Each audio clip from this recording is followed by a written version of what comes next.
Where's Stuhan, Min Freyon, and welcome to yet another video. And the House of the Dragons continues to be a very good adaptation indeed, which can't be said about some other fantasy shows that are being aired as of this moment, if you know what I mean.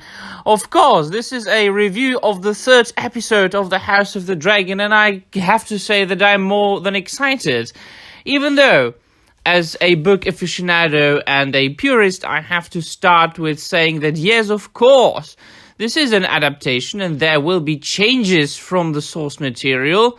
And I think that the more we get into the story, the more changes and the more drastic changes we will see and observe. But, as I have said many times before in my videos, an adaptation is an adaptation. We have to understand that changes need to be made, additions need to be made, and omissions as well. And of course, once again, this cannot be said about some other fantasy shows that are being aired at this moment in September 2022, and are merely new original stories that are stealing names of famous works of art. Oh yes, I'm referring to The Rings of Power. But this review is of House of the Dragon Episode 3. As always, I like to start with saying yes, there are some changes. For example, Rhaenyra is still living at King's Landing at Dragonstone, whereas in the book, in the source material, in Fire and Blood, I think she was residing at Dragonstone when she reached 16 years of age. I think she moved there to be the resident of the Dragonstone. I think at the time Prince Daemon Targaryen was not there anymore. He was, of course, fighting at the War of the Steppes, I think. So that is understandable. And then, quite obviously, there has to be a slight time adjustment, because that, of course, happens most of the time when you've got an adaptation of a book. When it's not a drastic, like, once again, in Rings of Power, where they compressed millennia into a matter of weeks, then it's okay, of course. But, and it is also interesting that we will, all of us who are making videos, I think, video reviews of these two shows, we will be comparing it a lot.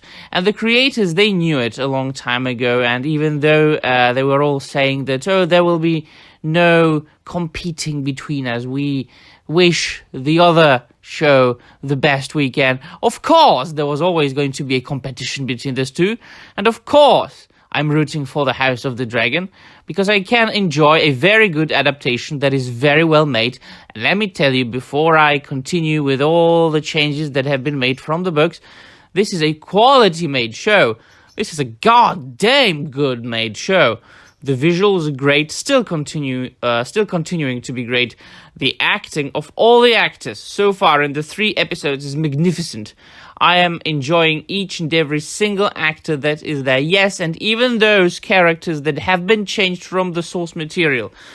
Because, once again, an adaptation could change facts and could change characterizations or events, whatever, details.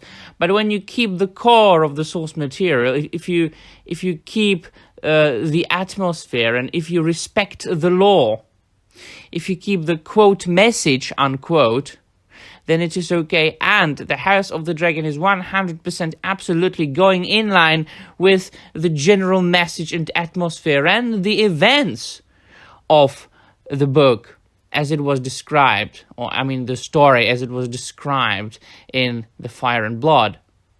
So, for example, more adjustments that have been made is that Viserys and Alicent only have one child so far in the TV show, and I think that in the book they've already had several of them.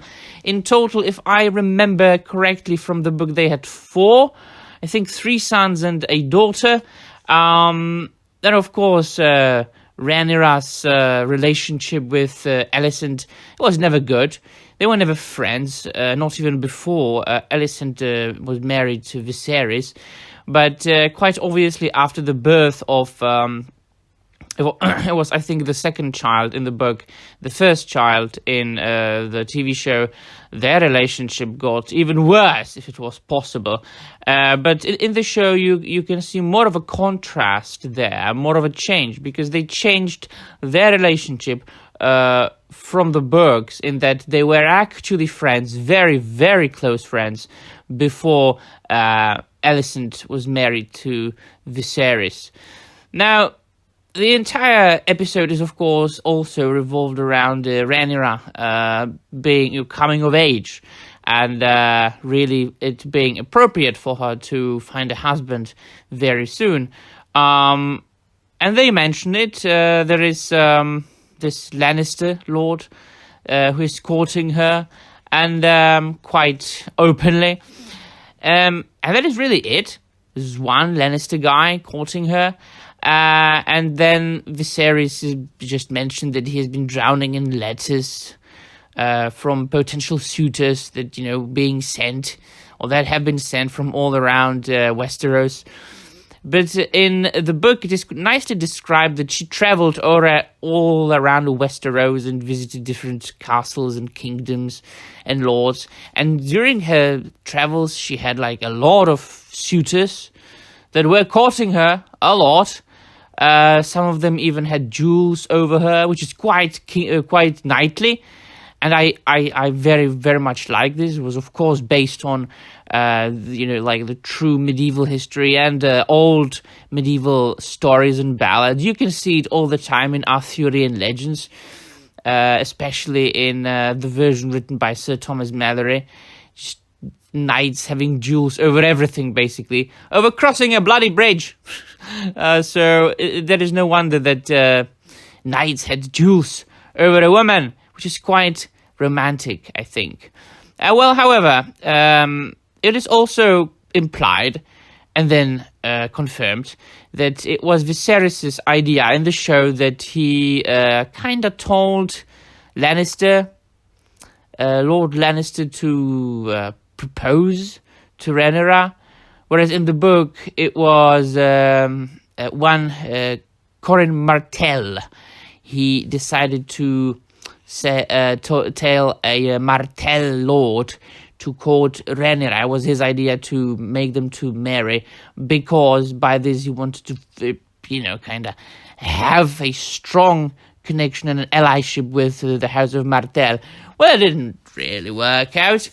And there is this question around the proposal or the proposition that Sir Otto Hightower made in the show to Viserys, and that the Rhaenyra should actually marry Aegon Targaryen, her own brother, which was, of course, normal among the Targaryens, but that would keep the kingly, the royal line. I will keep the royal blood in on the throne, and that would shut up everybody, right? Both the suitors and the people who are always involved and didn't just want to give them a break. There's also a little bit of a slight change there, because in the book, if I remember correctly, it was Alicent herself who recommended this marriage. The entire hunt that is, for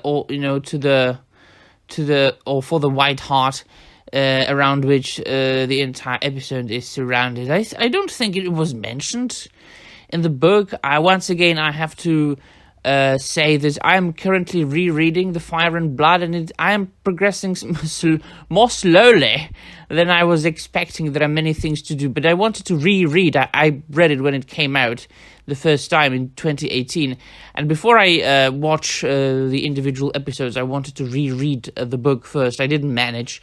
There was not enough time, so I'm currently rereading it. I'm a little bit behind the individual episodes, but if I remember correctly, from when I read it the first time, I don't think there was any mention of the White Hart and the Hunt, but I enjoy and love the symbolism there. I appreciated this addition to the episode itself. It also has many connections with the Game of Thrones, and when Robert Baratheon was hunting for the White Hart, and instead, he killed a boar killed him. He didn't kill a boar, but they killed themselves, each other. And the boar was then served at King Baratheon's or King Robert's funeral.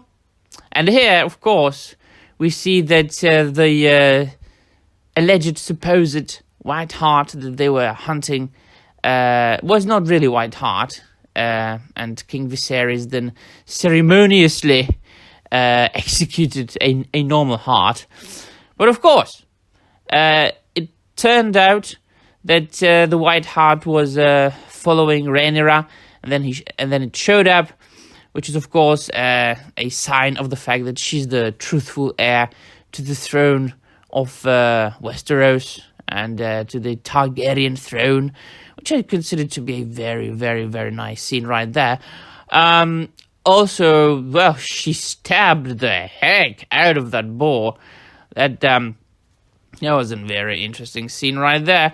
As far as the war that Daemon Targaryen is involved in, I think that in the books Viserys Targaryen only sent financial help to Daemon and Corlys, to Daemon Targaryen and Corlys Velaryon. They didn't. He didn't send any ships as help, but I did appreciate that entire scene and sequence of Daemon Targaryen just luring the forces of Kraegys Drahar out of the caves, and him with his sword in his hand just slashing and slaying his way through them. By the way, Matt Smith is the best part of the entire TV show. I wish that in the next episodes they will give him much more space and much more screen time, because this casting is 100% perfect, and the character, or the two characters I have been enjoying the most so far in this TV show are Daemon Targaryen, Viserys Targaryen, which are being portrayed perfectly, of course with changes and character changes from the books, but once again, for the millionth time, we have to understand this, that adaptations are adaptations. And I am also able to enjoy, just to venture out a little bit for a couple of seconds, I can still enjoy extremely the Lord of the Rings adaptation by Peter Jackson, and all his characterizations of the individual characters, like Aragorn, even though his character and his behavior was massively and drastically changed from the books, but it still was within the lines of the kingly and royal Dunedain, Aragorn, King Elessar from the books. So if the characters can be recognizable still, that they are the characters from the books, and only slightly changed or tweaked, it is okay. Not in the case, yes, of, for example, some of the characters from the Rings of Power, like Galadriel, who is changed to something you cannot bloody recognize, because it's not Galadriel at all. So it's very different in the House of the Dragon, because you can still see the characters, you can still see the same relationships between the individual characters, there's still the same choices and the behaviors as it was in the source material, although maybe slightly changed or moved to a different time. Also, the Laenor, Velaryon, he never fought, I think, at the battle, only, and definitely not on a dragon. I believe that I remember that only Caraxes, from as far as the dragons go, ever fought in this particular war, in this particular struggle and battle. So, but that was once again a change that was kind of good for the TV show itself, because, it's House of the Dragon, and it is expected from the wide audience that we will see dragons in each and every episode, and the more of them, the better. So these are the main changes that I wanted to address. Otherwise, as I said many times before, I enjoy extremely the chemistry and the interactions between the individual characters, and it is very well made, the show. I mean, I especially enjoy the costumes and all the armor that was chosen and that was made for this TV show. The Targaryen armor, mostly worn in this TV show by Daemon Targaryen, and in every episode it's slightly different, because in the first episode we were able to see Daemon on the tourney, jousting with of course that was much more ceremonial armor and made mainly or more for the looks than for being really practical in a battle, and also it had to protect him from falling from the horse and so on and so forth. Whereas in the latter episodes, when he was engaged in the war, there is like a real war armor that is already being or has seen some beating and has got some battle damage. The swords look beautiful, and the helmets as well, and not only of the Targaryens but of all the houses present. There were, of course, one more thing that I wanted to address as far as the changes go, and it concerns the time compression, the time adjustment. Is that Lenor Valerian? He aged very quickly in the show. I think that they only jumped by like 2 or 3 years now. And he aged by 10 or 15 years, which sounded a little bit strange, or looked a little bit strange. But I don't think that a normie, a person, a casual viewer will notice that. So I just wanted to address this. Otherwise, I always enjoy in medieval fantasy shows or films, or any really just fantasy.